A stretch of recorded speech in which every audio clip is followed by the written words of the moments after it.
बिस्मिल्लाहिर्रहमानिर्रहीम, अस्सलाम वालेकुम। तो कैसे हैं आप लोग? आई होप बिल्कुल ठीक ठाक होंगे और बहुत ही मज़े में होंगे और विंटर्स एंजॉय कर रहे होंगे। विंटर्स प्लस वेडिंग सीज़न, मतलब विंटर्स अपने पीक पर हैं और वेडिंग सीज़न भी अपने पीक पर है। शादियां जो है ना इस टाइम बहुत ही ज़्यादा मतलब उरूज पर चल रही हैं। मिड दिसंबर हो गया भाई, शादियों का सीज़न है। तो बस इन्हीं शादियों की तैयारियों के बीच में ना हमारे यहाँ आ गए थे मेहमान अचानक से। तो भाई मेहमान तो अल्लाह ताला की रहमत होते हैं ना। और बस कहीं भी कैसे भी जब मेहमान आ जाते हैं ना तो उनके चक्कर में हमें खुद दावत खाने को मिल जाती है। तो आज बिल्कुल वैसा ही हुआ। घर में मैंने ज़्यादा कुछ बनाया नहीं था क्योंकि भाई इस टाइम मैं लगी हुई हूँ शादियों की तैयारियों में। मेरे घर में मायके में है शादियाँ और तो मुझे वहाँ जाना है, तो बस उसी की तैयारियाँ चल रही हैं। और दिन इतने छोटे होते हैं ना कि बस अगर मार्केट का कोई काम करने लग जाओ ना आप, तो बस फिर दिन ही निकल जाता है। तो खाना अगर बनाने लग गए तो फिर खाना बनाने में ही दिन चले जाते हैं। तो फिर बस ऐसे ही रहता है जब आप शादियों की तैयारियाँ या और किसी काम में लगे होते हैं ना, तो खाना बस हल्का फुल्का ही बन रहा होता है। लेकिन अगर अल्लाह ताला को आपको पूरी दावत खिलानी हो तो फिर वो आपके घर में मेहमान भेज ही देते हैं। तो आज अचानक ऐसे ही हुआ। मेरे कज़न को फ़ोन आया मेरे मामू के बेटे का कि आप ही मैं आया हुआ हूँ। तो मैंने कहा चलो ठीक है तुम आ जाओ, लेकिन उसने कहा मैं खाना वाना कुछ नहीं खाऊंगा, मैं बस मिलने आ रहा हूँ थोड़ी देर के लिए और बस मैं चला जाऊँगा। मैंने कहा ठीक है तुम आओ तो सही। तो लेकिन अल्लाह ताला ने जिसका रिस्क जैसे लिखा होता है तो वैसे ही सारी चीज़ें सारे सरकमस्टेंसेस वैसे ही बनते चले जाते हैं। तो आज बिल्कुल वैसे ही हुआ। मतलब जब वो घर आ गया तो बस मैंने तो यही सोचा था कि मैं चाय नाश्ता ये सब अरेंज कर लूँगी। और मतलब वो भी नहीं रुकने को बिल्कुल तैयार था कि बस मैं थोड़ी देर के लिए मिलने आ रहा हूँ, क्योंकि सामने वाला भी समझता है ना अगर समझदार है तो। क्योंकि अकेले मैं कैसे मैनेज करूँगी सब। लेकिन बस अल्लाह ताला ने उसकी दावत करानी थी और हम लोगों की भी साथ में करानी थी। तो अचानक से हस्बैंड ना आज 4:30 पे ही घर आ गए। तो ऐसा होता है जब अल्लाह ताला ने आप किसी का रिस्क आपके घर में लिखा है आपके मेहमानों का, तो बस फिर वो ऐसे असबाब बन जाते हैं ना कि जैसे आपने सोचा भी नहीं हो। मैंने बिल्कुल नहीं सोचा था कि मैं मतलब डिनर कुछ भी अरेंज करूँगी या मतलब ये खाना खा के जा पाएंगे ये लोग। तो लेकिन नहीं, हस्बैंड घर पे आ गए अचानक से और फिर तो वो बस अगर वो अपने घर में मेहमान देख लेना तो फिर वो सोचते ही नहीं है कि वो बिना खाना खाए जाए। दिल में तो मेरे भी यही चल रहा था कि इतनी दूर से आ रहे हैं मिलने के लिए तो मतलब खाने के लिए तो रोकना ही है, लेकिन मैं मतलब कैसे अरेंज करूँगी। हस्बैंड भी वही रात में आएंगे और ये लोग भी रुकने को ज़्यादा देर तैयार नहीं है, तो मतलब मैं कैसे करूँगी। और फिर बस दिमाग में ये भी चल रहा था ना, लेकिन एक नीयत थी कि हाँ मतलब खाना बनाना है और ये लोग खाना खा के जाएँ तो ज़्यादा अच्छा रहेगा। तो अल्लाह पाक ने फिर वैसे ही असबाब बना दिए और अल्लाह पाक वैसे ही असबाब बना देते हैं जैसी आपकी नीयत होती है। तो ये मैंने लिटरली आज होते हुए देखा है अपने घर में। और तो बस जैसी आप नियत कर लें वैसे ही सारे काम आसान हो जाते हैं अल्हम्दुलिल्लाह। तो बस हमें हमेशा ज़िंदगी में यही कोशिश करनी चाहिए कि अल्लाह पाक हमारी नेक नियतों पर हमें हमेशा साबित कदम रखे, इंशाल्लाह इंशाल्लाह आमीन। तो सब ने एक साथ खाना खाया अल्हम्दुलिल्लाह और ये लोग बस रात में ही निकल गए थे, रुके नहीं थे। और ये हो गया नेक्स्ट डे, क्योंकि मुझे उसी दिन जाना था मार्केट, लेकिन फिर उस दिन मैं जा नहीं पाई थी तो नेक्स्ट डे हो गया था। और नेक्स्ट डे आया था शादान, तो उसके साथ मैं गई थी मार्केट। तो मार्केट एंटर करते ही ना सबसे पहले हमने गोलगप्पे खाए उसके बाद हमने शॉपिंग शुरू की। और उसके बाद जो मैं शॉपिंग करने आई थी वो मैंने शुरू नहीं की, उससे पहले मुझे ये ग्लास दिख गए जो कि मुझे बहुत ही अच्छे लग रहे थे। मतलब मेरी कमज़ोरी है ये क्रॉकरी वाली शॉप ना, मुझे रुकना ही रुकना है। शादन कहता तुम ये लेने ही नहीं आई थी तब भी तुम यहाँ ज़रूर रुकोगी। मैंने कहा हाँ भाई मैं यहाँ ज़रूर रुकूंगी। और मुझे ये ग्लास बहुत पसंद थे तो बस वो उसका प्राइस पता करने गया था तो 600 कुछ के दे रहा था। मैंने कहा चलो अभी खैर नहीं ले रही मैं, क्योंकि मुझे इतनी ख़ास ज़रूरत नहीं थी। लेकिन मैंने 2 मग तो ज़रूर लिए यहाँ से, जो कि मैं हमेशा करती हूँ। मुझे कुछ भी नहीं लेना होता तो मैं 2 मग ले लेती हूँ। उसके बाद हम आगे चल दिए बटला हाउस पे। इतनी भीड़ होती है ना, हम लोग रात में गए थे बिल्कुल। और शादन को अपनी कुछ जैकेट वगैरह लेनी थी शादी के लिए, उसको भी। वो बस एक दिन के लिए आया था अपने किसी काम से दिल्ली। उसने सोचा कि मैं भी शादी के लिए थोड़ी सी शॉपिंग कर लेता हूँ यहाँ से, तो उसने अपनी शॉपिंग की। फिर मैंने थोड़ी सी बच्चों की शॉपिंग की जो रह गई थी। और यहाँ पे ना बच्चों के कपड़े बहुत ही अच्छे मिलते हैं बटला हाउस में। ये फर्स्ट जो बेसमेंट है ना वहाँ पे बच्चों के कपड़े बहुत अच्छे मिलते हैं। और ये स्वेटशर्ट थी जो मैं ले रही थी इब्राहिम के लिए, बहुत अच्छी थी, मतलब रीजनेबल थी। मतलब 350 में 1 पीस था और बहुत ही अच्छी थी। बटला हाउस में आपको पाकिस्तानी सूट खूब ही मिल जाएंगे और खूब ही कॉपी मिल रही है यहाँ पे, मतलब 90% कॉपी है।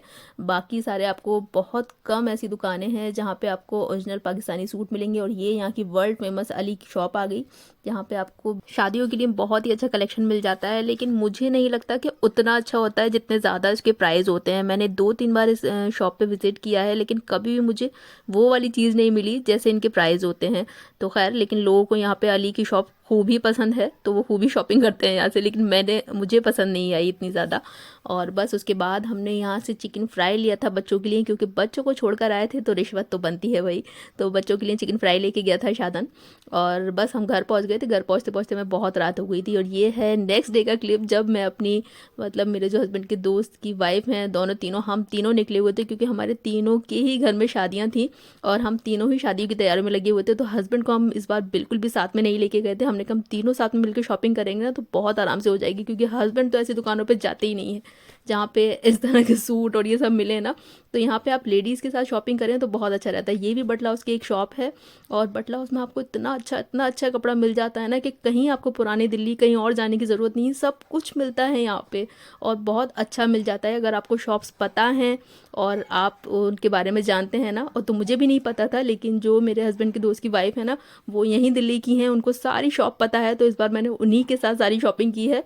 तो ये एक शॉप है बटला हाउस में, जहाँ पे आपको सारा डाइबल कपड़ा मिल जाता है, जहाँ पे आप आराम से मतलब कोई भी कपड़ा लेकर कैसे भी लेकर उस पर डाई करा सकते हैं। लेसेस बहुत अच्छी मिल जाती हैं, मतलब होलसेल वाली रेट पे ना आपको लेस मिल जाती हैं। यहाँ पे देख रहे हैं आप किस तरह से लेसेस भरी पड़ी हुई हैं दुकान में, और बहुत अच्छी लेस थी। मतलब आपको ढूंढने की और थोड़ा सा सर्च करने की ज़रूरत है तो बहुत अच्छा सामान मिल जाता है। नेट बहुत अच्छी है लहंगे के लिए, यहाँ पे कलियाँ बहुत अच्छी मिल जाती हैं।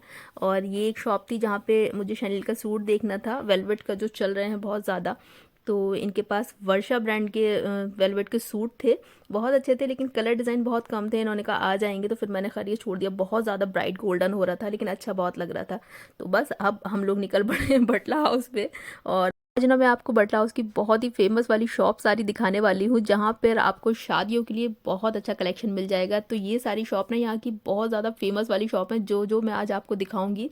और जहाँ जहाँ से मैंने थोड़ी बहुत शॉपिंग भी की है, जहाँ पे मैंने थोड़ी बहुत चीज़ें देखी हैं, तो वो सब मैं आज आपको दिखाऊंगी। तो ये यहाँ की एक गरारे वाली फेमस शॉप है, जहाँ पे शादियों के लिए बहुत ही अच्छे गरारे स्टिच किए जाते हैं। जैसा आप ऑर्डर दें, जैसा आप बनवाना चाहें वो बनवा देते हैं। इनके कुछ अपना बना हुआ भी रखा होता है, वो सब भी दिखाते हैं। और जैसा आपको चाहिए वैसा ये लोग बना भी देते हैं। तो ये एक बना हुआ पीस था, तो बहुत ही रीजनेबल प्राइस पे मिल जाता है। अगर आप वैसे गरारे का कपड़ा लेंगे फिर इसको स्टिच करवाएंगे सब कुछ करेंगे तो वो बहुत जाके महंगा पड़ता है आपको। मैंने सब कुछ करके देखा हुआ है सारे आइडिया लगा के।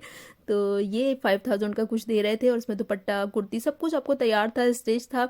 तो बहुत मुझे रीजनेबल लगा, सही था, कपड़ा भी बहुत अच्छा था। लेकिन मैं यहाँ गरारा लेने नहीं आई थी। ये मेरी साड़ी है जो कि मैंने अभी ट्रेड फेयर से ख़रीदी है, और बहुत ही खूबसूरत साड़ी है ये, बहुत प्यारी।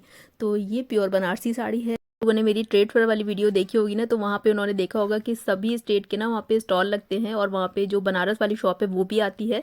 तो वहाँ से ये मैंने बनारसी साड़ी जो है वो ली थी, और ये प्योर बनारसी साड़ी है और बहुत ग्रेसफुल बहुत खूबसूरत है। लेकिन मेरे दिमाग में ऐसा आया था कि इसको थोड़ा सा हैवी करवा लेती हूँ, इस पर मैं थोड़ा सा वर्क करवा लेती हूँ दबके वाला, और मतलब जर्किन वर्क जो होता है ना वो करवाती हूँ। तो यहाँ पे आने के बाद मुझे ऐसा कुछ भी नहीं दिखा। यहाँ पे वो सिंपल प्लास्टिक के जो नग होते हैं बस वही इनका काम होता है, और वो वाला काम इनका नहीं होता दबके वाला, वो बहुत महंगा भी होता है और यहाँ नहीं होता। तो मेरी साड़ी अपने आप में इतनी ज़्यादा खूबसूरत है और महंगी भी है, तो फिर मैंने कहा नहीं, इस पर कुछ नहीं करवाते हैं।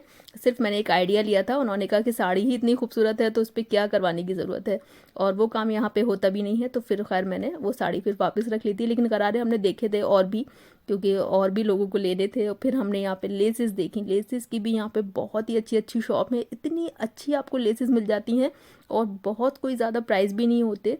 जैसे हमें लगता है कि ये ऐसी लेस है तो बहुत ज़्यादा महंगी होगी, तो ऐसा भी नहीं होता। तो लेसेस भी यहाँ पे बहुत अच्छी मिल जाती हैं। बटला हाउस में आपको सभी कुछ मिल जाता है।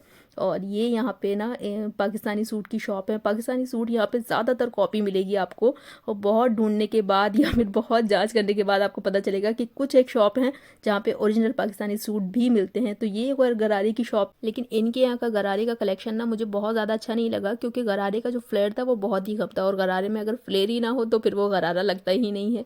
तो मतलब कलर वगैरह तो अच्छे थे सारे, बहुत सारी वैरायटी थी। इनके लहंगे बहुत अच्छे थे, वेलवेट के जो लहंगे हैं ना, जो मतलब बहुत ज़्यादा महंगे नहीं होते और बहुत ज़्यादा महंगे दिखाई देते हैं, वो बहुत थे इनके। लेकिन लहंगा तो मुझे लेना नहीं था।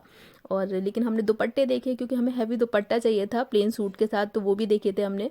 और ये गरारा था जो बहुत ही प्यारा लग रहा था और मल्टी कलर का था। ये 35,000 इन्होंने इसकी रेट बताई थी।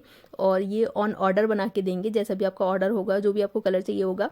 और ये मतलब सारा ही इसमें जो सीक्वेंस वर्क और दबका वर्क और पल्स वाला सारा ये हुआ हुआ था। और ये नॉर्मल जो बनारसी गरारे होते हैं वो थे 4,000, 5,000, 6,000 इस तरह की इनकी रेट थी। और ये जो इतने भी वेलवेट के लहंगे थे ये 14, 15, 13, 10 इस तरह की इनकी रेट थी। ये सारे नॉर्मल जो सूट होते हैं वो वाली शॉप थी। ये एक गरम सूट की शॉप थी जहाँ पे मुझे ये दोनों सूट पसंद आ गए थे। मैंने इनको दोनों को रखवा लिया। बाद में बस ख्याल आया कि इनका साइज़ तो मैंने देखा ही नहीं, तो साइज़ दोनों ही छोटे थे और मतलब साइज़ इनके पास और थे भी नहीं। ये लास्ट पीस थे लेकिन बहुत ही खूबसूरत थे। इनका कपड़ा भी बहुत अच्छा था।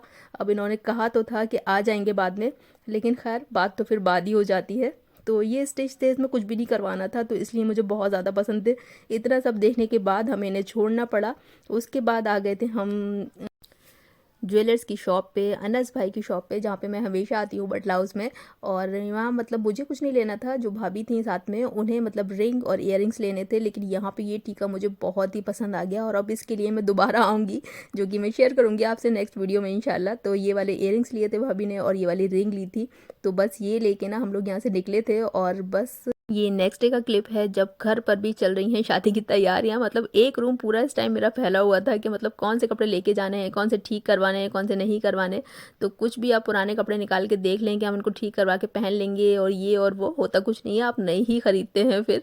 और वही हो रहा था मेरे साथ भी इस टाइम। तो ये सारी ज्वेलरी मैंने खदीजा को निकाल के दी थी कि भाई जो जो लेके जानी है ना तुम एक साइड कर लो। तो बेटियों का ये बड़ा फ़ायदा होता है कि बेटियाँ आपके ये सारे काम कर लेती हैं। तो जो भी मुझे पॉलिश करवाने थे सेट वो मैंने अलग किए थे, जो लेकर जाने थे वो अलग किए थे। तो शादियों में जाना भी नहीं भाई इतना आसान नहीं है जितना लगता है कि शादी की दावत आई है और हम चले जाएंगे, तो इतना आसान नहीं होता। बहुत सारी तैयारियां आपने करनी होती हैं, तो वही तैयारियां चल रही हैं बस। और मेरी कोशिश यही रहती है कि जो भी मैं तैयारियां करूं वो थोड़ी बहुत तो आपके साथ शेयर करूं। सारा कुछ तो शेयर नहीं कर पाती, लेकिन थोड़ी बहुत तैयारियां तो मैं आपके साथ शेयर कर ही रही हूं। और बस आप लोग मेरी फैमिली हैं, आपके साथ शेयर ना करूं तो मुझे खुद भी अच्छा नहीं लगता। तो यहीं तक था आज की शादी की तैयारियों वाला छोटा सा ब्लॉग। आगे इंशाल्लाह और भी तैयारियों वाले ब्लॉग्स आएंगे। तो अगर ब्लॉग अच्छा लगा हो तो प्लीज़ लाइक एंड सब्सक्राइब। अल्लाह हाफिज़।